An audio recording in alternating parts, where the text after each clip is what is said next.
Hello friends, welcome back to our channel study book में आपका बहुत बहुत स्वागत है। आज हम लोग कक्षा 11वीं की कविता जो सूरदास के पद के बारे में पढ़ रहे थे उसका भ्रमर गीत के बारे में पढ़ने वाले। वात्सल्य के पद के दोनों पदों को हमने समझा दिया है। अगर आपने वो वीडियो नहीं देखा है तो आप जाकर के देख लीजिए, डिस्क्रिप्शन में आपको लिंक मिल जाएगा। आज हम लोग भ्रमर गीत के बारे में पढ़ते हैं, तो चलिए इन दोनों पदों को हम लोग देख लेते हैं।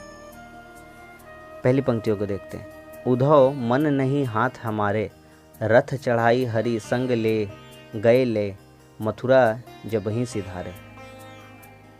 प्रस्तुत कविता में गोपियों की विवशता का बड़ा ही सुंदर चित्रण किया गया है कि गोपियाँ किस तरह से विवश हो चुकी हैं, उसी का चित्रण यहाँ पर किया गया है। गोपियाँ कहती हैं उद्धव से कि उद्धव कौन है? श्री कृष्ण के मित्र हैं, कि अब क्या करें, यह मन हमारे हाथ में नहीं है। जब श्याम रथ पर सवार होकर मथुरा जा रहे थे तब वे हमारे मन को भी अपने साथ रथ पर चढ़ाकर संग ले गए, अन्यथा देखिए यहाँ पे क्या था, उद्धव मन नहीं, उद्धव यानी कि उद्धव, ठीक है, कौन है? श्री कृष्ण के मित्र हैं। गोपियाँ इन्हीं से कहती है कि उद्धव मन नहीं हाथ हमारे, हमारा मन हमारे वश में नहीं है। क्यों? क्योंकि जब श्री कृष्ण मथुरा के लिए जा रहे थे, प्रस्थान कर रहे थे, तो वे हमारे मन को भी हमारे साथ मथुरा लेकर हमारे मन को भी अपने साथ मथुरा लेकर के चले गए, सिधार गए यानी कि चले गए। नातरु कहा जोग हम छाड़ही, अति रुचय कै तुम लाए, हम तो झकती श्याम की करनी, मन लय जोग पठाए। गोपियाँ कहती है उद्धव से कि तुम जो योग को हमारे लिए इतनी रुचि और प्यार से लाए हो, उसको क्या हम इस प्रकार बिना सीखे छोड़ देते हैं? हम गोपियाँ तुम्हारे प्रेम पूर्वक लाए गए योग को अवश्य लेते, पर क्या करें, हमारा मन तो हमारे पास है ही नहीं, और जब हमारा मन ही हमारे पास ना हो तो भला हमें किसी काम में कैसी रुचि लगेगी। नातरु कहा जोग हम छाड़ही, अति रुचि के तुम लाए हो। तुम जो योग सिखाने के लिए हमें आए हो, योग सिखाने के लिए, हम उसे कभी भी व्यर्थ नहीं जाने देते। लेकिन हे उद्धव, हम क्या करें, हमारा मन हमारे पास नहीं है, और जब हमारा मन ही हमारे पास नहीं है तो भला हमें किसी भी काम में रुचि कैसे लग सकती है। हम तो झकती श्याम की करनी, हम तो श्याम की करनी व्यवहार के विषय में सोचते हुए झक मार रहे हैं, जो कि हमारे मन को तो अपने साथ ले गए, परंतु इसके बदले उन्होंने हमें यह योग संदेश भेजा है। गोपियाँ उद्धव से आगे कहती है, अजहू मन अपनो हम पाओ, तुम है तो होई पाई, सूर सफत हमें कोटि तिहारी, कहे करेंगी सोई। आगे कहती है कि गोपियाँ उद्धव से कहती है कि हम अपना मन आज भी प्राप्त कर सकते हैं। अगर हमारा मन हमें मिल सकता है तो ये काम सिर्फ और सिर्फ तुम ही कर सकते हो उद्धव। कहने का तात्पर्य यह है कि उद्धव अगर गोपियों की सहायता करे तो यह संभव हो सकता है कि सूरदास जी कहते हैं कि गोपियाँ कहने लगी कि तुम्हारी करोड़ों बार सौगंध खा कर कहते हैं कि अगर हमारा मन हमें वापस मिल जाए तो हम वही करेंगे जो तुम कहोगे। इस प्रकार गोपियाँ एक और योग साधना के प्रति अपनी असमर्थता प्रकट कर रही हैं, दूसरी तरफ उद्धव को श्री कृष्ण दर्शन के लिए प्रलोभन दे रही हैं। देखिए यहाँ पर पूरी पंक्तियों को अच्छा से हम आपको समझाते हैं। उद्धव मन नहीं हाथ हमारे, रथ चढ़ाई हरि संग ले गए, मथुरा जबहीं सिधारे। कहती है गोपियाँ कि हे उद्धव श्री कृष्ण के मित्र, क्या करें, हमारा मन हमारे वश में नहीं है। वे हमारे मन को भी अपने साथ रथ पर चढ़ाकर ले गए मथुरा जब वह प्रस्थान कर रहे थे, वरना तुम जो योग इतनी रुचि और प्यार से लाए हो हमारे लिए, हम इसको बिना सीखे ऐसे ही नहीं छोड़ सकते। हम गोपियाँ तुम्हारे प्रेम पूर्वक लाए गए मतों को अवश्य लेते, पर क्या करें, हमारा मन तो हमारे पास है ही नहीं, और जब हमारा मन ही हमारे पास नहीं है तो भला हमें किसी भी काम में कैसी रुचि लगेगी।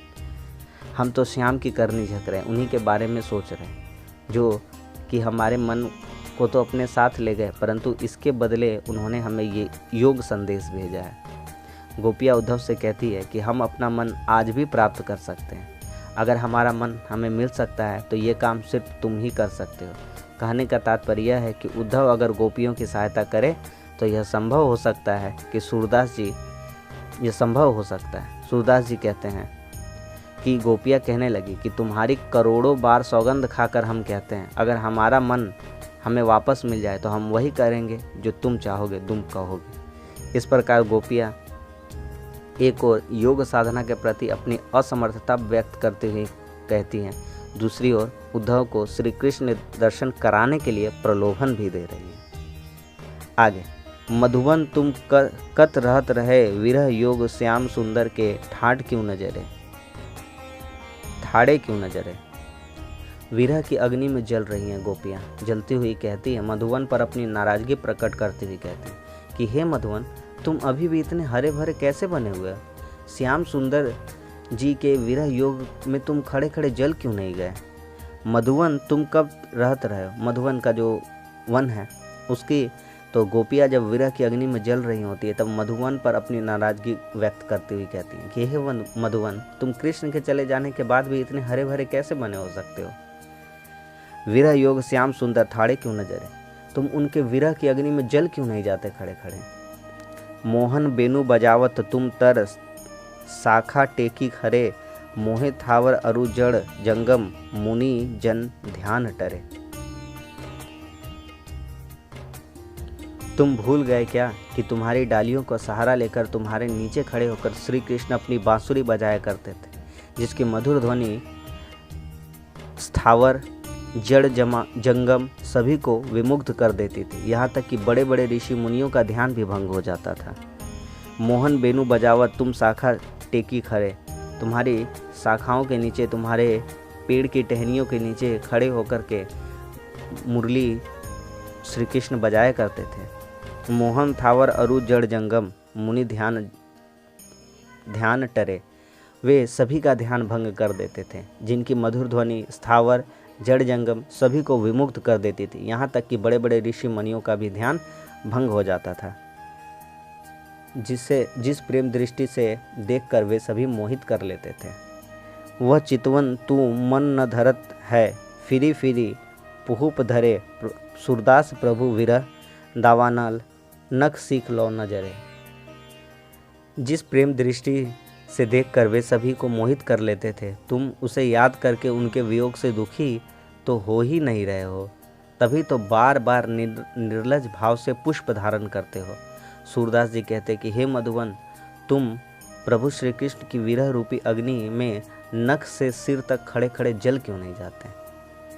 वह चितवन तू मन धरत है, फिरी फिरी पुहुप धरे, पुहुप यानी कि पुष्प यानी कि फूल। जिस प्रेम दृष्टि से देखकर वे सभी को मोहित कर लेते थे, तुम उसकी यादों को भूल गए हो, उनके वियोग से दुखी तुम हो ही नहीं। अगर तुम दुखी होते, मधुवन से कहती हैं कि अगर तुम दुखी होते तो बार बार इस मधुवन में सुंदर पुष्प धारण नहीं करते, तुम उनके लिए अपने शोक को व्यक्त करते, अपने विरह को व्यक्त करते। सूरदास जी कहते हैं, सूरदास प्रभु दवानल अर्थात जंगलों में आग का लग जाना, उसे दवानल कहते हैं। जब दो पेड़ टकराने से जब अपने आप जंगल में आग लग जाती है तो उससे क्या कहते हैं? दवानल। सूरदास जी कहते हैं कि हे मधुवन, तुम प्रभु श्री कृष्ण की विरह रूपी अग्नि में नख से सिर तक यानी पैर से लेकर के सिर तक क्यों नहीं जल जाते? तो बस ये छोटी सी कविता थी जो हमने आपको समझा दिया, इसका दूसरा भाग भी हमने कंप्लीट करा दिया। तो यह जो कक्षा 11वीं की कविता थी सूरदास के पद, जिसके कवि सूरदास जी हैं, पूरी तरह से हमने आपको समझा दी। उम्मीद करता हूँ यह कविता आपको पसंद आई होगी। तो वीडियो अच्छा लगा तो लाइक कर दीजिए, हमारे चैनल को सब्सक्राइब कर दीजिए।